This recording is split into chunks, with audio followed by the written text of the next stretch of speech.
Together for the MVT. I sent it to you guys. I was just hoping to see if you heard any feedback. I didn't have any for you. Okay. But I know that our web gal, and her name's escaping me at the moment, Gina, was looking for what to put up there. And we're sending that to her because she's going to put a link right there on the main page. So. Right. Perfect. Okay, I just want, before I send that part, she's going to put the application there too, but before I send that part. I didn't see anything horribly wrong with it. I was trying to keep it short because... No, it should be short with a link to an actual requirements page and an application. I mean, for the newspaper, to put it in the paper, that was kind of my... Okay. I was trying to frame it to be like a help type. That's fine. We'll put it in next week or the week after. Okay, Pat, you gonna make it?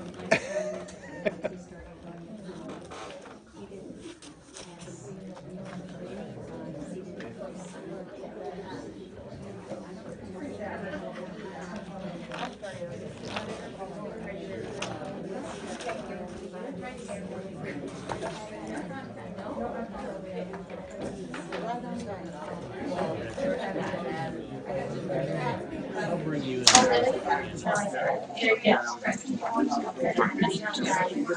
She's had like a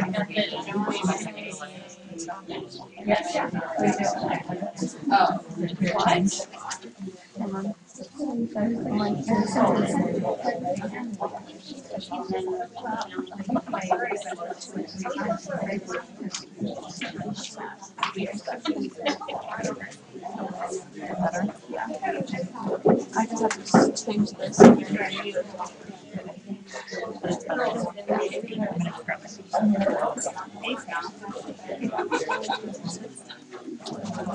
they should have a challenge, and if they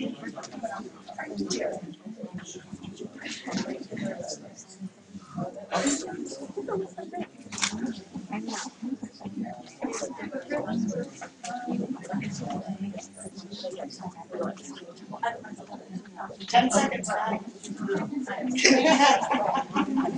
Manipulate that. 10 seconds.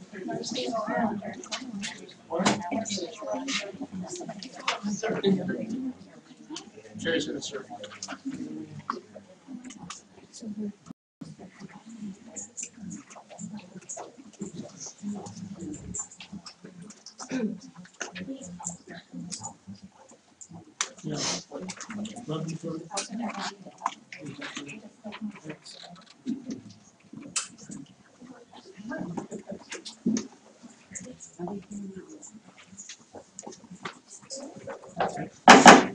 Call the meeting to order. You will join me in a moment of silence and work.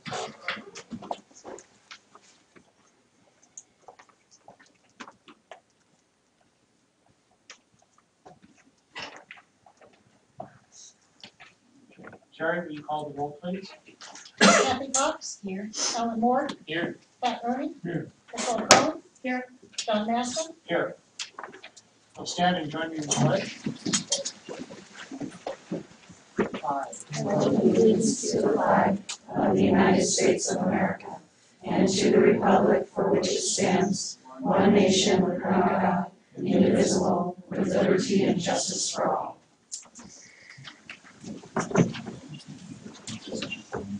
I'm going to remind those of you guys that we are on the internet and live, and use of your mic is going to be required if you really is going to get good audio tonight. So with that, we have 2 calls to the public this evening. I need to read one of these. I will just remind everybody in the audience that the board cannot respond directly to the call to the public, but we can direct staff to investigate what you're talking about further, and we're going to start this evening with Dante and Marinelli.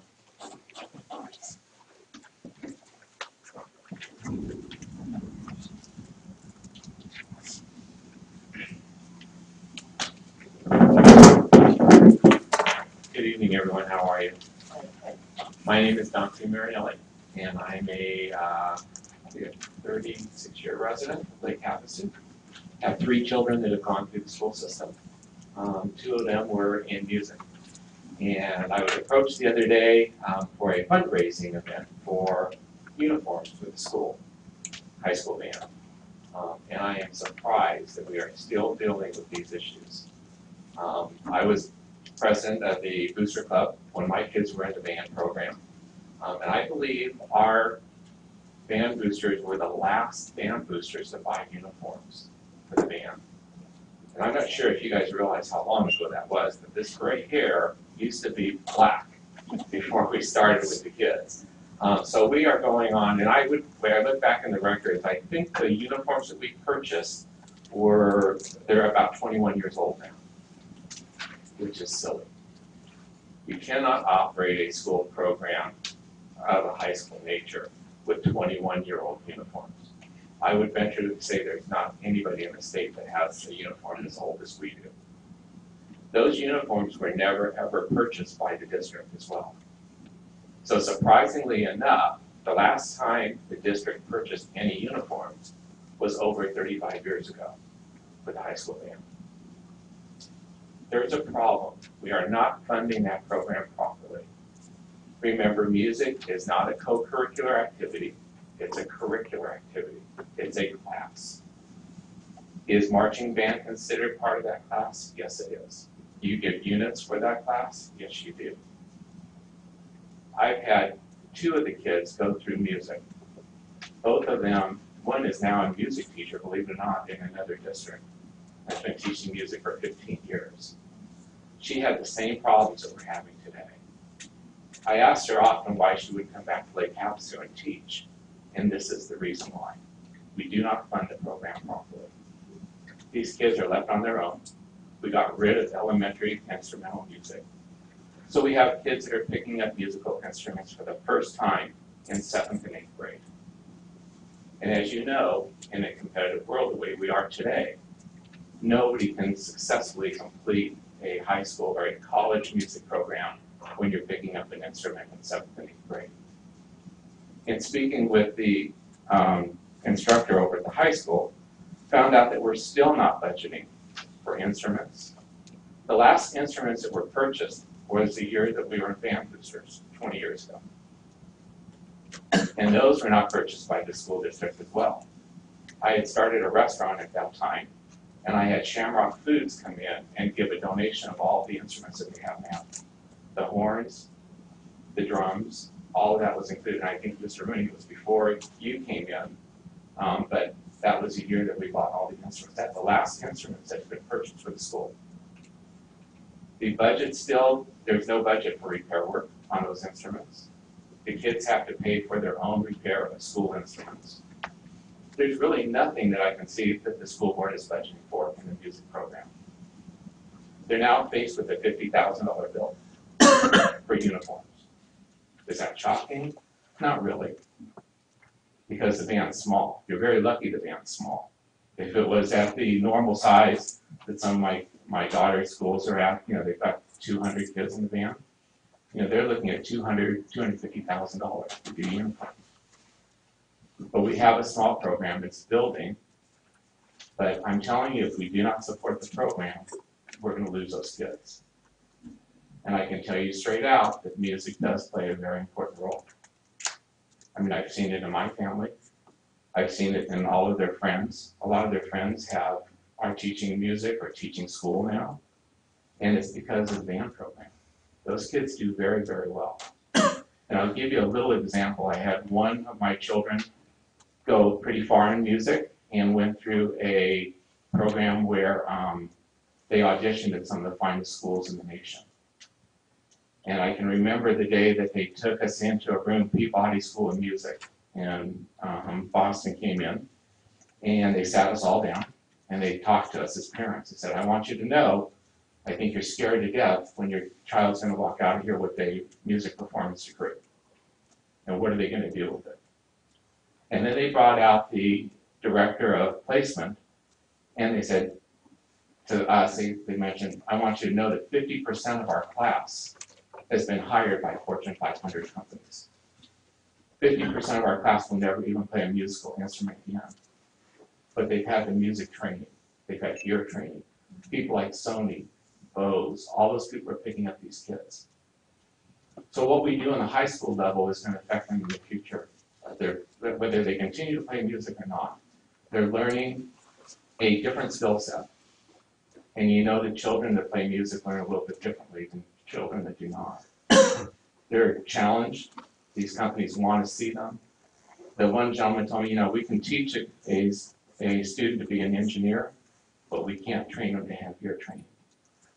So for that reason, I would like you to take a look and see if there's a possibility that you can do a workshop and really look at the music program seriously and see where you can find the funding to do this. They've got a deadline of the 28th of March to order uniforms. If they don't make that deadline, there will be no marching, I would suspect, for your new stadium that you can be building out there, which is a shame.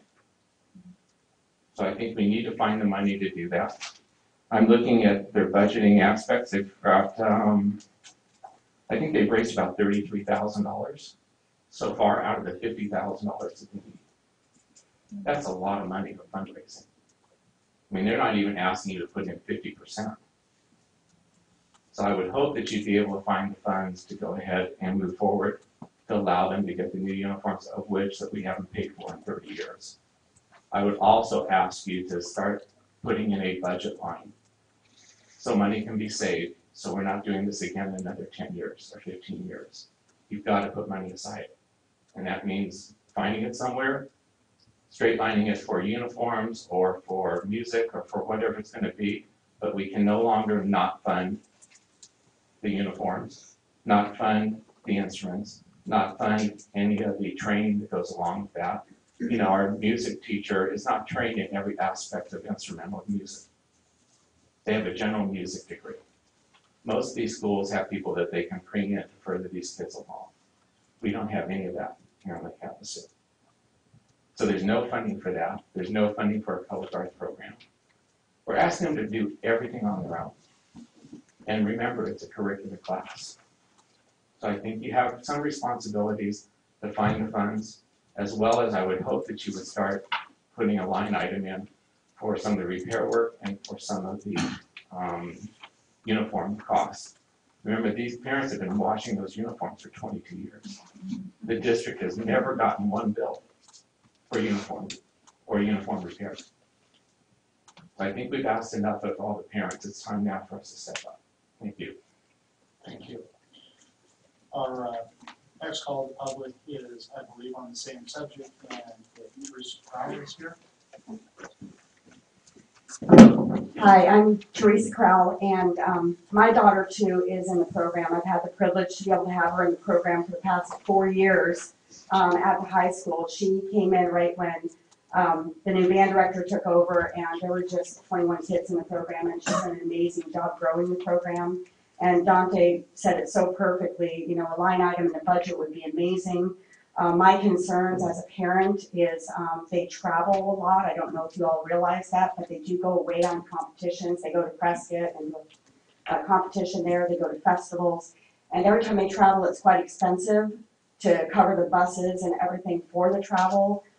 So, in addition to needing the uniforms this year, actually could have used them a few years prior, it's much more important now because the band is well over 62 students, and it's anticipated to be even bigger with the incoming freshmen this year. So I think it's real important that you consider very strongly about trying to support this program, because these kids, watching them, flourish and grow through this whole process has been very, very inspirational. I know it gives them leadership skills and all of that. So I really think it's important to consider it, especially ongoing with the travel and all the expenses that go along with it. So, thank you. Thank you. I'm going to direct Mr. Murray to look at our budget and see if there is something that we can do on behalf of the band. For clarification, we are bringing that item to approve the venue uniforms forward on March 20th.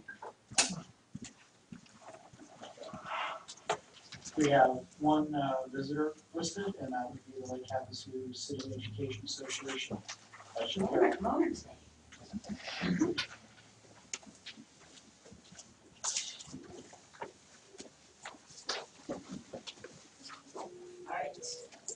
President Madsen, members of the board, Superintendent Assayas, directors, staff, students, and community members. I am Carol Nowakowski with your LHUSD Educators Association monthly update. Starting off with a few legislative bills going through the Capitol, we have the Arizona legislation is trying to fast track a permanent tax cut that will cost the state budget $120 million and another $14 million to our 301, Prop 301 revenues. The Senate Bill 1392 is a permanent tax cut for digital goods and services is to hit the Senate floor sometime soon. The House version has already passed. If the Senate version passes, then it goes straight to the governor. At the time when we are facing severe teacher shortage and continuous cuts in education funding, we should be investing in public education and not cutting it. So please contact Senator Borelli today and ask him to say no to SB 1392. The next one is still a no vote on SB 1467. 1467 has already made it through the Senate and is bypassing the Education Committee, and instead is going to the House Ways and Means Committee tomorrow on March 14th. SB 1467 is the Private School Tuition Organization, STO, tax credit bill. Senator Yarborough's bill will expand the program and drain even more funds from our public education resources. STOs operate on autopilot without any accountability or budget controls. They reduce state revenues while subsidizing private schools with no evidence of benefits to Arizona educational success and no movement towards closing our achievement gap. In fact, before I got here, I saw one of the local private schools just post 40+ envelopes to businesses in town saying thank you for your support. So this is affecting us locally. So please reach out to the House Ways and Means Committee members and ask them to vote no on SB 1467. Positives, we've had two bills. They are moving forward. One is the ELL bill, which removes the 4-hour block requirement for English language learners and giving districts more flexibility in the English language instruction.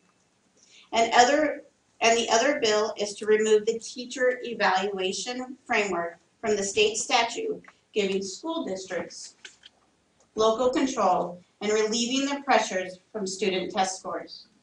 Both of these bills passed unanimously out of the Senate Education Committee this week. Next, both bills, they first must pass the Senate and then they will go to the governor's desk. We encourage you to get a hold of the Senate Education Committee members and tell them thank you. And again, contact our LD5, Senator Borelli, and ask him to vote yes on both bills. And finally, but most definitely not least, Red for Ed. If you have not seen it on the news, read it in the papers, Facebook, Twitter, or Instagram, Red for Ed is a movement inspired by educators in West Virginia. Educators in Arizona have started organizing for statewide action as Arizona Educators United. Educators and educator supporters are wearing red to show solidarity and taking on social media with the hashtag Red for Ed. To talk about why they are wearing red, as I wear red tonight, I would like to share a few of my reasons why I wear red.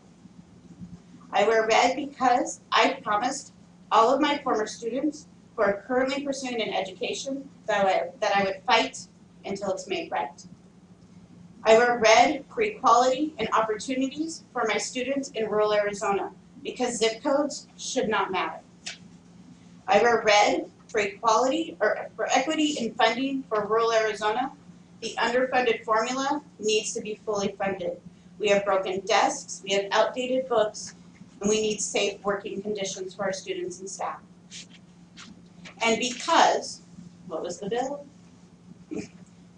SB 1392, continuous corporate tax breaks means less funding to educate our students. Lack of funds equates to the inability to recruit and retain highly qualified and effective educators.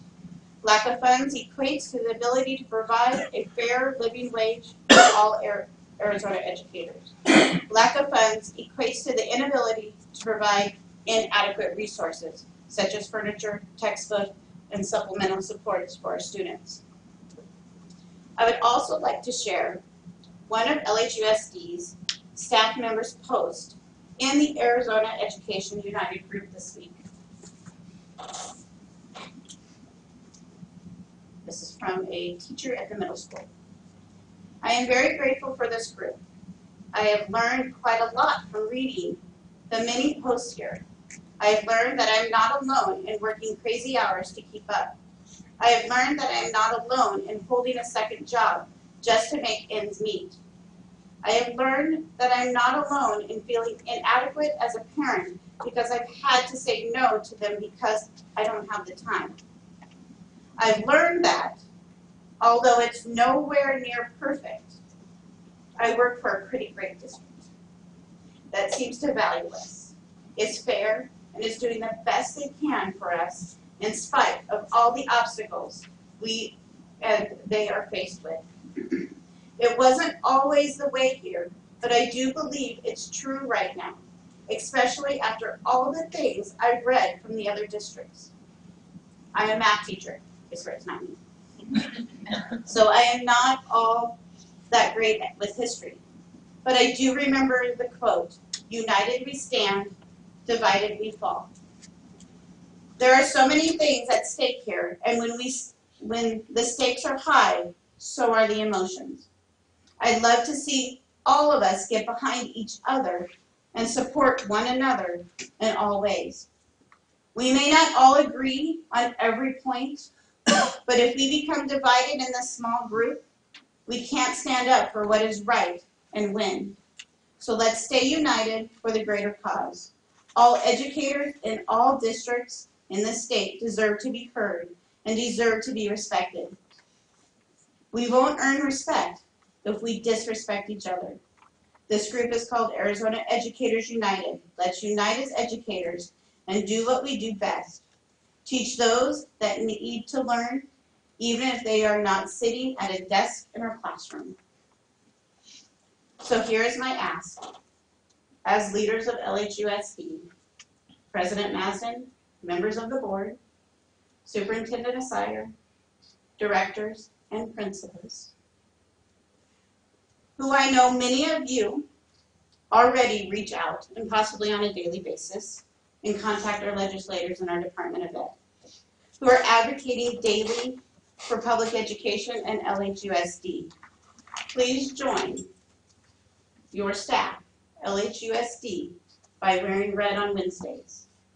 I ask this for staff who would wear red but are concerned based on what your thoughts are. By choosing to wear red, you will show a united front for public ed. I have 2 questions. Yes. You didn't give us the bill numbers for the ELL and. Oh, sorry, teacher I do eval. have them. HB 2435 and HB 2187. Thank you. Thank you, Mrs. Minkowski. Mr. Becker, it appears that you have a new employee at your high school that is going to care to introduce her. Yes, I can. I'll make you stand up, otherwise I have to help. This is our new assistant principal, Ms. Jennifer Katie. She joined us in January. We stole her away from the Valley, which makes me very happy that, just as Ms. Minkowski said, we have a great district, and when we bring great people in like Jennifer, it makes us that much stronger, and not only at the high school level, but as a district as a whole. So we welcome, again, Ms. Jennifer Katie. Okay.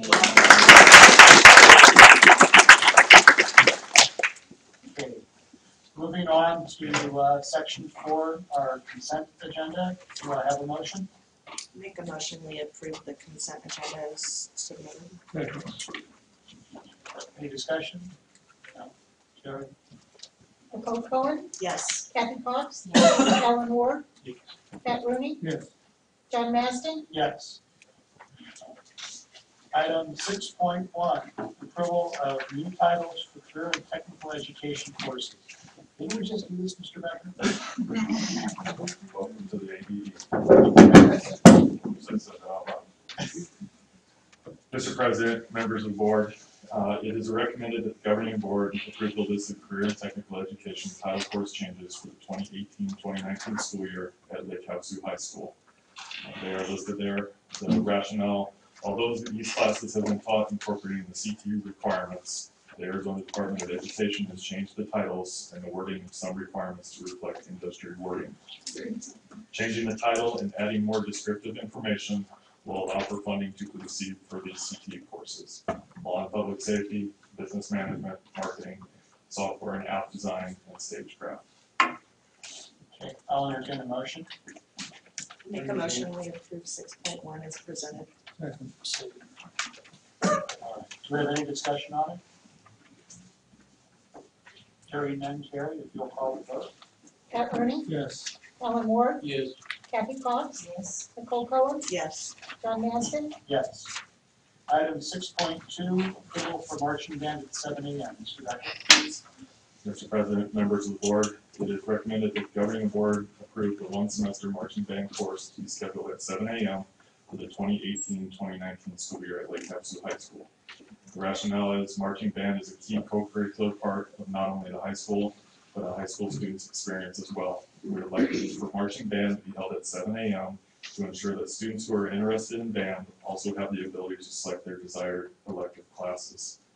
In order to build the numbers in band, students need a class period in their schedule where they can fit both band and the required electives to graduate. The ability to practice outside during the morning hours allows for students to have an uninterrupted practice area as well as cooler temperatures at the beginning of the school year. Students receive credit and a grade for this course which is held during the first semester. Okay. Can I get a motion, please? A motion to accept agenda item 6.2 as written. Any discussion? Any security concerns with this? Not at that time. I mean, once we have our stadium complete, they will be inside a gated area. So that provides them from an outsider coming in and interrupting their practice. It's very similar to a football practice or baseball. You're in a gated area, and I feel it's safe at that time. Okay. Jerry? Kathy Fox, Yes. Alan Ward, Yes. Pat Rooney, Yes. Nicole Cohen, Yes. John Maston, Yes. Thank you, Mr. Becker. Item 6.3, adoption of a district curriculum philosophy statement. Superintendent Sire. Thank you. President Masden, members of the board, it is recommended that the governing board adopt a district curriculum philosophy statement. The curriculum committee recommends that the governing board adopt this curriculum philosophy statement developed by the subcommittee. This philosophy statement will be used to guide the revisions to the board's policies related to district curriculum. This statement will also be the guiding philosophy for all core and supplemental curriculum recommendations and adoptions in the future. The philosophy statement reads, because we know that each child is an individual, our district provides a challenging education that prepares all students with the academic and social skills necessary to become responsible citizens and contributing members of society. Our curriculum features high academic standards so that students become critical thinkers and problem solvers using knowledge, reason, and logic. The committee also defined critical thinkers, and we talked about other definitions as well. Critical thinkers have the ability to discern truth by analyzing competing truth claims and propaganda, as well as problem solve by analyzing problems using the knowledge, information, and skills they have acquired. Critical thinkers think in complex ways, develop original thoughts and arguments, are able to make distinctions, and are not subject to bias or influence. They are self-directing and decisive. Thank you. I'll entertain a motion on 6.3. I make a motion, we accept 6.3 enthusiastically as presented. Do we have a second? I see. Discussion? No discussion. Oh, okay. I'll make a comment. I just want to thank Diana for facilitating that because it's not easy when you have, I think, 15 or so people in a room all with their own ideas. So she does a great job of synthesizing information that she gets. So thank you.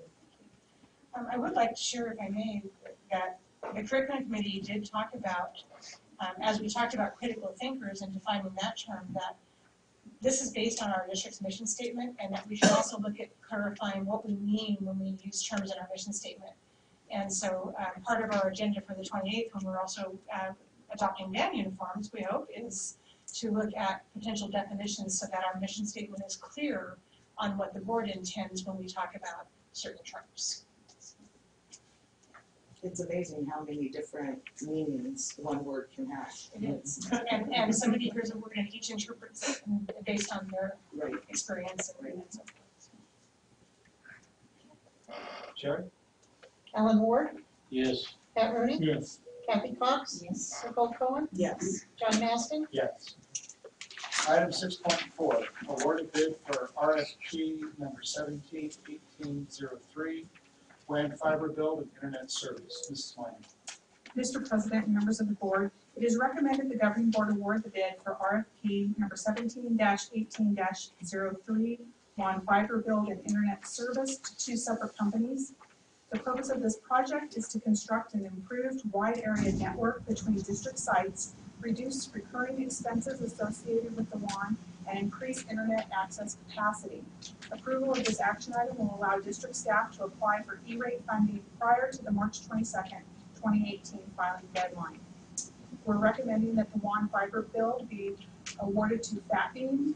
Funding for this project will come from two sources, 90% from E-rate category 1 for special construction and 10% from the Arizona Broadband for Education Initiative state matching fund. This project is contingent on the commitment of the E-rate and state matching funds and will be completed at zero cost to LHUSD.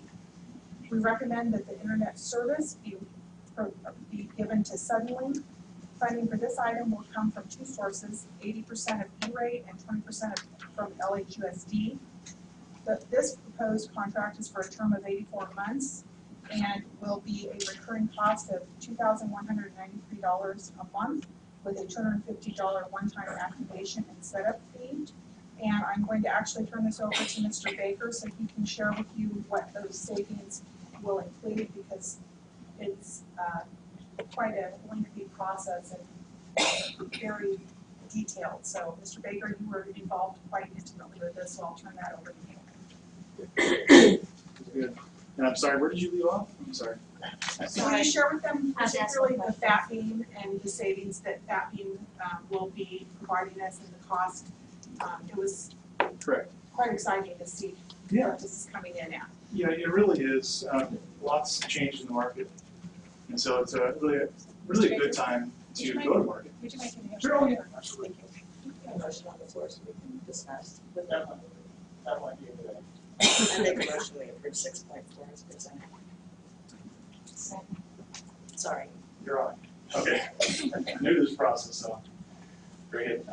Yeah, as a matter of fact, I mean, just succinctly, we would be reducing our costs significantly to the tune of about $79,000 per year.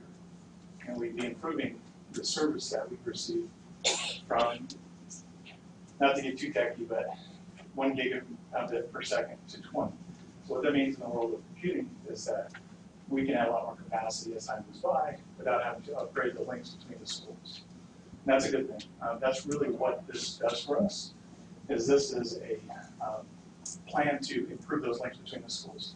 So as we're passing data, as we're increasing traffic across the internet, as well as to the newly built virtual center that we're creating as we speak, that as we have more computers throughout the district, and of course technology, these are just going to grow over time, this will fill that void. the 1 gig would have probably not carried us very far into the future at this point. And so this is a good time to do this. So we're reducing our expenses, improving our service, and we're doing it for all the right reasons.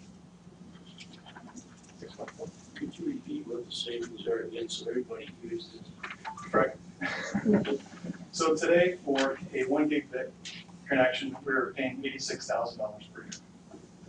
That is a contract that runs through June of 2019, and our goal is to build the new WAN before that contract expires, or close to it.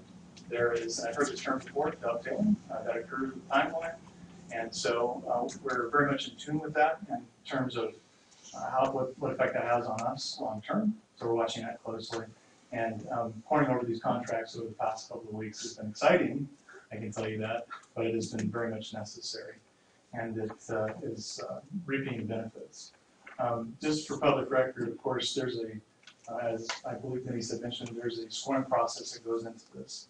So we open it to bids to the public, the bids are received, we go through the scoring process that then yields who the contract would be, then who we propose or recommend that the contract would go to. So I just wanted to make that fully, full disclosure.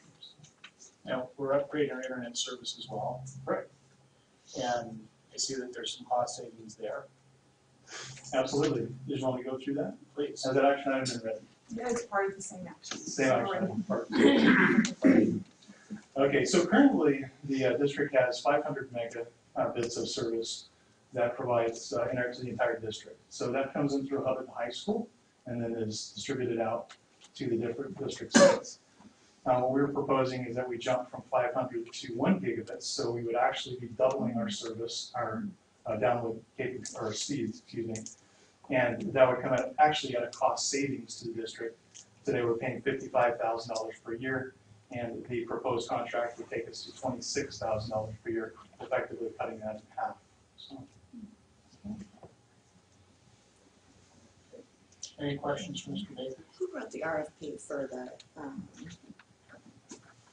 the whole thing, but specifically for the internet service? Was that you? Who brought the RFP? Who wrote it? Who wrote the RFP? I would say Mr. Baker and his team, his tech team. So, yeah, I mean, this is a collective effort. It doesn't happen by one individual. There's a lot of moving parts that go into this.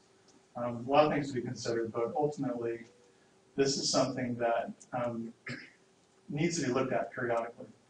Even though your contracts aren't expired, it's a good idea to go back and look at them again and ask your provider what they're offering today. And that's really what we've done by launching this RFP. We did it really mostly because there was a deadline that was approaching for E-rate funding, and we had that opportunity to take advantage of a one-time special construction funding that was there, where the federal and state funding would kick in and take care of the construction portion of it. Heard the term free in the past. We all know really what that means. Of course, it comes through via tax money, but if the money is not used, it gets reallocated somewhere else. A lot of this money has been left out there, and a lot of districts haven't taken advantage of it. We wanted to take advantage of it before the time lapsed, again, mostly for the reasons that we talked about, reducing costs to the district, as well as improving service to the district over a much larger or longer horizon. This will be a 10-year contract. So the nice part about this contract is that it locks us into that price for that long period of time. It's just, it was amazing to me to see how much we were currently paying, and it's no reflection on anyone, but it's very expensive for these types of services traditionally. But as time has gone by, the providers have found ways or developed ways to reduce the cost and improve the service, and they're passing those savings on to us. So it's my understanding that, especially when we're writing RFPs for things that are funded by our government, if you are not an expert in writing the initial RFP, that's where companies will take advantage of, maybe that's why we were spending $55,000 versus $26,000. So that's why I'm asking who actually wrote the RFP, because I know in this particular case, I had been advised years ago, and this is a long contract, so if that's you that had who had the final eyes, would it have been We Mr. had Murray? a consultant Okay, by the name of Frank, who actually oversaw Okay. this and assisted in doing this. And he's someone in the state that has done it for many, many districts, so. okay, thank you. He was the That's the eyes. answer Yeah. I was looking sorry. for. He was the eyes. Okay, all right. I know that that's a big business, and I can see why, because there's a lot of savings there. If you're just writing them like you would normally, it Right, could get you in trouble, so thank you for answering. we have professional. Thank you. Any further discussion? Are we sure we need this internet thing?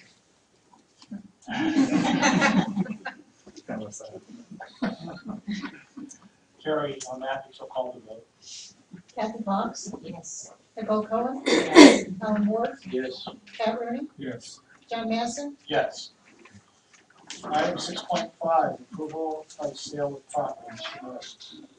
Mr. President, members of the board, the governing board is being asked to consider the sale of district-owned vacant land on Swanson Avenue, parcel number 108-12-141 to Manta Investments LLC.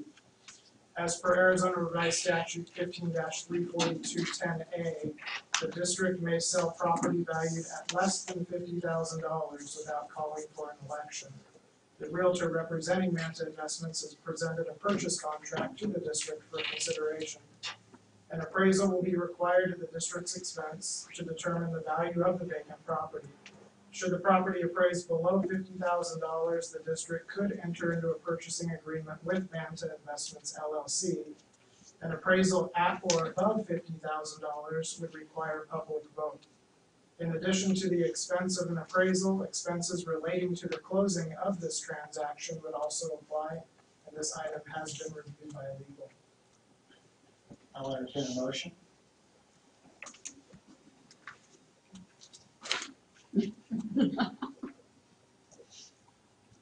I'll make the motion to disapprove it.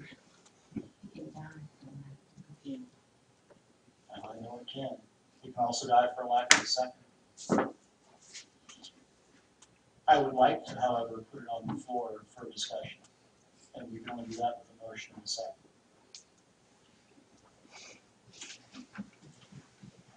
I make a motion, we approve 6.5 as presented. Do we have a second? I tried to help you out, man. I'll second it.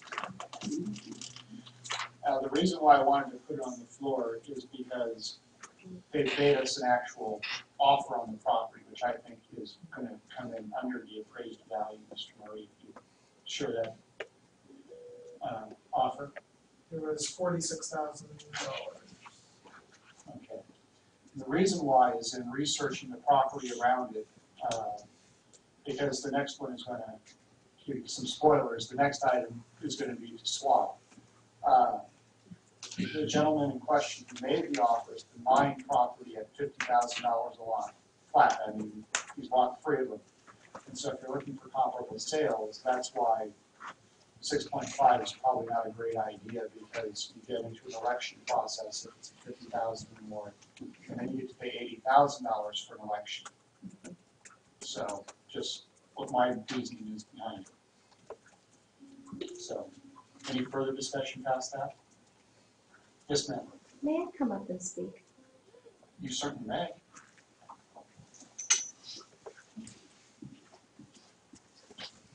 I'm Amber Hoffman again. Nice to see you guys. I did some research for you guys too. I'm the one actually brought the offer to the board and represented it to Mike Murray, and we had a long talk. My gentleman is willing to pay the closing costs, and if we have to, we'll pay the appraisal. It's not a big deal to us. When I did research, you're right, 3 properties was bought.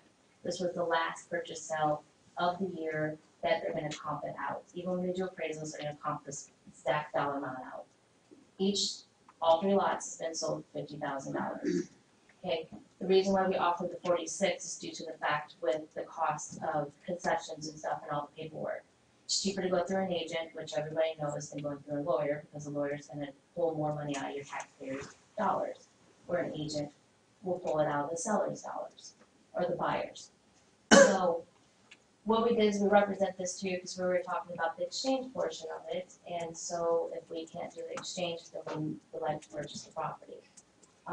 Again, this is a project that we're trying to get off the ground, and now we're about 6 months behind working on this particular lot. We have moved forward, and we are on the purchasing of buildings next to it, and then also buildings on the opposite side. So therefore, your lot would be the last one left in that whole segment that we're trying to purchase. We are putting a 3-story building up, and we are putting condos on the top for the kids. Everybody knows what's going next door. I'm not a big fan of it, but nobody can do anything about it. Well, and I think where you hear the hesitation, especially for me, is because if you've got the last sale at 50,000, that's gonna be your comparable.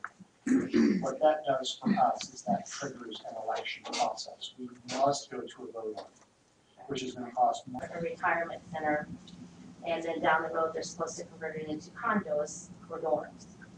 Anybody knows if I'm 18 to 21 years old, knowing that anything happens in those dorm units, I would not be wanting to rent them. So that's, ASU thinks that's a great idea, by the way, having the retirement facility there. They like the idea. I have no idea what they were thinking. But like I said, everybody's got their own opinion on stuff, so, we are lack of dorms. Everybody, you guys know, everyone knows, we're lack of room for these kids in places, and we're losing students. And so this is why my gentleman wants to step in and do this. So that was pretty much it. I do have paperwork if you guys need it. He's already pulled the information of the last cells that were actually in the MLS database that we're just gonna use. The other one we have was private, just same thing as we did here. It wasn't listed, so we come to you guys asking, you know, hey, would you be interested in selling your property for a trade? We're looking more for a trade.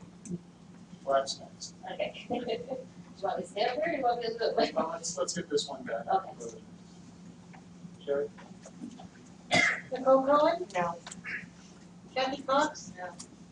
Pat Rooney? No. Alan Moore? No. John Maston? No. Item 6.6, approval of land exchange. Mr. Murray. Mr. President, members of the board, the governing board is asked to approve the potential exchange of land between the Lake Havasu Unified School District Number 1 and Mr. Mayor, and to authorize an appraisal of both properties, the cost of which will be the responsibility of Mr. Mayor. The previous request was brought before the board at the October 17, 2017 meeting.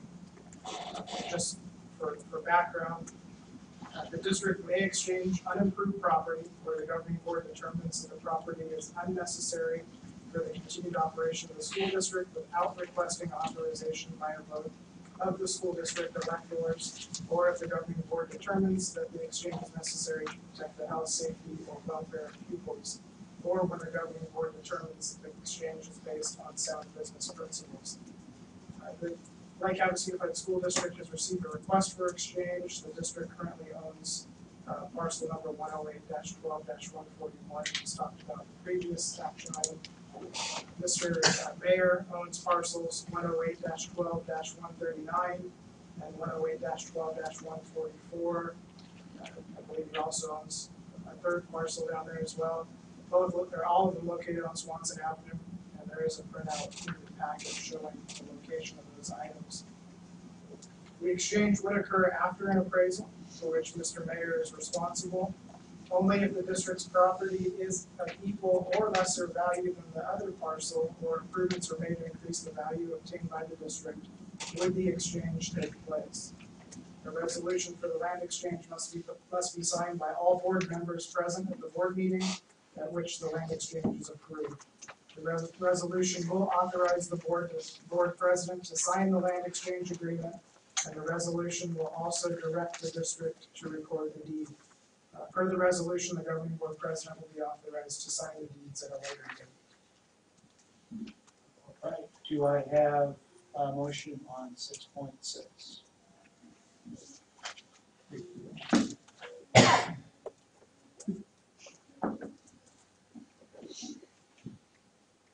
Do I have a motion? Hearing none, the item dies for lack of a motion. And we'll move on to 6.7. 6.7 is approval of vouchers, student activity funds, and auxiliary funds. Mr. Murray. Mr. President, members of the board, approval of vouchers for February and March 2018 will be presented in April, as this meeting was moved up because of spring break. We wanted to, we didn't have enough time to put the February vouchers together. February closed, and the items needed for this meeting were just a few days after that. So we'll present both of those in April. Student activity funds for both for K-8 and 9 through 12 are listed in your packet. And the auxiliary funds for January 2018 are also included. Okay, I will entertain a motion on 6.7. So moved. Okay. Second, any discussion on 6.7? Questions for Mr. Murray? No, but these sure are easier to read. Thank you, sir. Hearing none, I will ask Terry to call the vote. Pat Rooney, Yes. Ellen Ward, Yes. Kathy Fox, Yes. Nicole Bowen, Yes. John Manston. Yes. Item 7 is informational. Superintendent Sire. Yes. Thank you, Mr. Madison, members of the board. I do have a couple of items that I would like to update. As always, we're grateful for our donations, and I, again, appreciate all of the donations that have led us to many of the activities that we're able to do in our schools. And I know that we've had comments from the public about the fact that we cannot find all of the things that we know are important, and it really is our community that helps us to do those things, so we appreciate that. I did want to provide an update because we are in March now and we still do not have final A through F grades for our schools. At the last state board meeting, they did identify that the grades would have whatever adjustments were going to be made in the correction of the formula, and that we would have preliminary grades in April in order to get final grades by May for the 16-17 school year. We also are doing assessments in April. They are making some revisions in the actual formula, and so that formula will be modified, and the April testing will provide the grades for the 17-18 school year. And then what has happened is the state board has adopted a menu of assessments for grades 9 through 12. And so they're going to have to develop a new formula for the high schools that will allow them to compare whatever assessments the high schools choose to use in their grades for 18-19. And so unfortunately, we're anticipating, I'm not even looking at the audience because I already know. But unfortunately, this is, this is what the law requires as legislated, and the State Board of Education has been directed to implement it, and so they are working on these formulas. We do not anticipate that our grades are going to be consistent over these next couple of years because of this. In addition, there is legislation being proposed that the state go to a dashboard version instead of having the one letter grade for the state.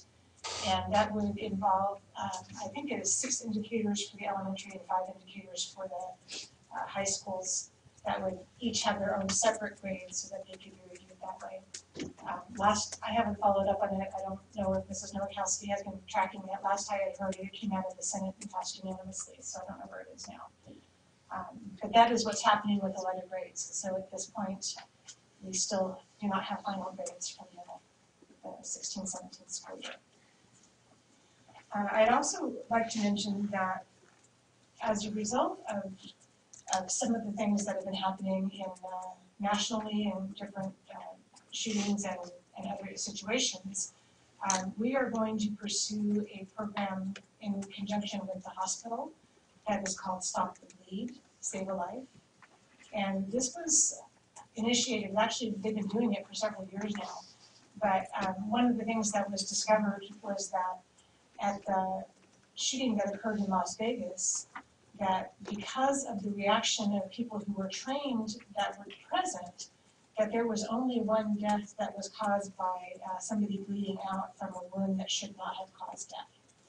And so one of the things that they've been doing is doing this training, which actually teaches you how to apply a tourniquet, how to utilize what you have handy to stop the bleeding from trauma. And this is just rendering first aid in the situations like car accidents. We have a lot of accidents on the lake and off-road and so forth. And then unfortunately, when there are also things like shootings, this comes in handy. So we are going to be pursuing training for our staff. I wanted to share with you the flyer that is going to go out. And there is community training as well that is free to the public. There are dates that are posted. But what and part of the reason I bring this up is what the trauma center at the hospital is doing is they are working on some fundraising right now to put together trauma kits for every one of our classrooms. And those would include things like I'm calling it a universal tourniquet, but it's a tourniquet that can be used in a number of ways that can also be used with small children. Gloves, scissors, and gauze with what is it, anticoagulant on the products. Clotting agent, not anticoagulant. We want them to clot, not clot, okay. Apologize for that. So anyway, there's going to be an effort, and I think you'll be hearing more about it, so I wanted you to be aware that we are looking at doing that training for all of our staff. And then finally, I wanted to pass out some information to the board just because of the information that has been shared or perhaps misquoted in various areas about the cost of our projects and the athletics, the foundation for those numbers. And so that is just a simple comparison of what was proposed in 2014 and what was proposed in 2016 in our bond packets. And then finally, I noticed that Mrs. Miner passed out some information in relation to our student transfers. Do you want to speak to that briefly? Sure. At our work session, I shared that I'd bring these numbers back for you. Each year in the fall, we take a look at our data regarding the number of students that we have lost at the end of the school year and over the summer. And so this is our information that we gathered in fall of 17, and it shows you the number of students that left our district and for those that we were able to track where they went. So that's what this particular chart is. And then I also wanted to share that I did speak with Mike Weil, our county superintendent, and currently we have 168 students in Lake Havasu City who are being homeschooled, 86 of which are high school, 31 middle school, and 51 elementary school age. What's this transfer within district? That means that they may have transferred from Star Lawn to Snow Tree. But they're still in ours. Correct.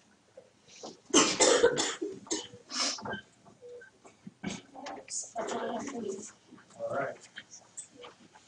Our next regularly scheduled board meeting is April 17th. That'll be at 6 o'clock. I know we've got a work session just the week prior to that, which will be at 4 o'clock. And we've got another couple of things coming up. One this Thursday at 11:30. If I remember correctly, Terry, we've got a little quick one on the rental of a piece of property of ours. And then right after spring break that Wednesday, we've got another board meeting. So if I have no more informational reports, Ms. Cohen, you have an informational report? Every Monday we have something. Okay. But today I wanted to say, I wanted to apologize to a teacher. I received a communication, an email back in November of last year, and I'm not going to share the name because I haven't talked to this person since I found out that I didn't reply to their email, but I received an email that I didn't respond to on longevity pay, and I just wanted to say I was sorry because that was one of the things that bothered me before I ran for the board was people not responding. How can you not respond? So I'm not going to use excuses, but you know, we do get an excessive amount of email, but that's not really the reason. I did see it, I did read it, and I apologize to this person. I don't think they're in the room today, but I really do sincerely apologize. I don't think that the public understands how much email that we do get, how many people do communicate with us. And I'm not trying to, again, make excuses, but if somebody doesn't respond to you and you are very upset about it because this communication was clearly very personal in nature, pick up the phone. You know, I know most of us have our cell phone numbers out there for a reason, and I know a lot of us are dealing with multiple email addresses. So when we leave our cell phones out there, it is for people to call us. You know, that's the best way to communicate with me anyways, is to get a phone call. So anyways, I wanted to say that publicly before I reach out to them. I do apologize. And if anybody else I haven't responded to, please pick up the phone and call me and tell me. Okay, that's it. With that, I will take a motion to adjourn. I make a motion to adjourn. Full second, full motion. Jerry?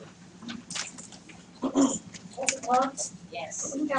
Yes. Pat Rooney? Nicole Yes. John Nelson? Yes, and we are adjourned.